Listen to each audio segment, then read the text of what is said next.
믿음에 굳게 선 사람이 할 일이 감사함을 넘치게 하는 것이다. 교회 오빠 이간희 집사님 혹시 아십니까? KBS에서 교회 오빠라는 스페셜 프로그램으로 소개가 된 다음에 영화로도 만들어지고 책으로도 출판된 그런 집사님이십니다. 대장암 사기에 걸렸는데 오직 믿음으로 싸운 현대판 욕과 같은 사람. 근데 이분이 작년 9월에 천국에 입성하셨어요. 아내된 오은주 집사님마저 혈액암 사기에 걸렸고, 사랑하는 어머니가 아들의 암 진단을 받았던 충격에 스스로 목을 매다는 삶을 마감하는 그런 일도 있었습니다. 지난 10일 주일날 다니엘 기도의 간증자로 오은주 집사님이 섰습니다. 그때 어머니의 시신을 안고 이간희 집사님이 이런 기도를 하더라. 그런 내용이 있어요. 이렇게 기도했다는 거예요. 주님께서 허락하신 암이라는 병도 저는 축복으로 여기고 있습니다. 제 육과 영을 깨끗이 고치기 위하는 것도 알고 있습니다. 항암 치료도 온몸이 두드러기가 나고 머리카락이 다 빠지고 땅에서 머리를 들 수 없어도 제가 육보다 더 강한 믿음으로 주님만을 사랑하는 제 마음은 절대 변하지 않을 겁니다. 그런데 주님, 첫 번째 기도 제목은 제 병 고침이 아니라 우리 엄마에게 마음의 평안을 허락해 달라는 거였는데 제 기도를 어찌 이렇게 응답하십니까? 주님, 저의 믿음을 시험하지 마세요. 어떤 환란이 닥쳐와도 제가 주님을 변함없이 사랑하겠습니다. 절대 주님을 배신하지 않겠습니다. 주님 사랑합니다. 주님 감사합니다. 엄마 미안해. 엄마 사랑해. 시신을 안고 그렇게 기도했다는 거. 나중에 크리스천 투데이하고 인터뷰를 하는데 그때 상황을 이렇게 설명합니다. 사랑하는 어머니 죽음 앞에서 함께 애통해 하시며 가슴을 찢고 울고 계시는 주님의 마음이 전해졌습니다. 제 어머니를 품에 안고 눈물 짓고 계시는 주님의 모습이 그려졌습니다. 어머니께서 천국 백성으로 구원받으셨다는 확신과 함께 오직 주님만이 우리의 구원자이시고 지금 느끼는 슬픔과 절망을 정확하게 아시며 내 슬픔보다 아파하시며 참된 위로를 해주시는 분은 주님밖에 없다는 감사와 찬양을 하게 됐습니다. 어머니의 시신을 품고 자기보다 더 아파하는 주님의 마음을 느끼고 그 어머니를 자기보다 더 통곡하며 안고 있는 주님의 모습이 눈에 보이고 그 모습을 보면서 주님 앞에 불평할 수 없었다는 이간희 집사님 첫 번째 기도 제목이 제 대장암을 고쳐주십시오가 아니고 이 병 때문에 어머니가 마음의 평안을 잃지 않게 해주세요. 근데 그 기도를 하나님이 이렇게 응답하신 것에 대해서 어떻게 인간적으로 가만히 있을 수 있겠어요? 근데 그 모습이 보이는 거예요. 어머니의 시신을 품고 있는 주님의 모습, 더 가슴 아파하시는 주님의 마음. 여러분, 감사신앙이 구원의 척도다. 물론 성경에서는 예수 그리스도만 믿으면 구원받는다고 되어 있고 그건 진리입니다. 근데 그 구원받은 성도가 진짜 구원받았는지에 대해서는 성경은 여러 각도에서 설명을 해요.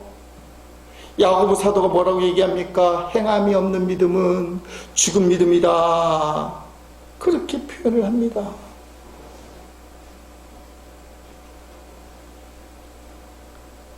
오늘 예수님이 진짜 구원을 받은 사람, 딱 한 사람을 얘기해요. 그 사람을 향해서만 구원을 선포하십니다. 너의 믿음이 너를 구원하였느니라.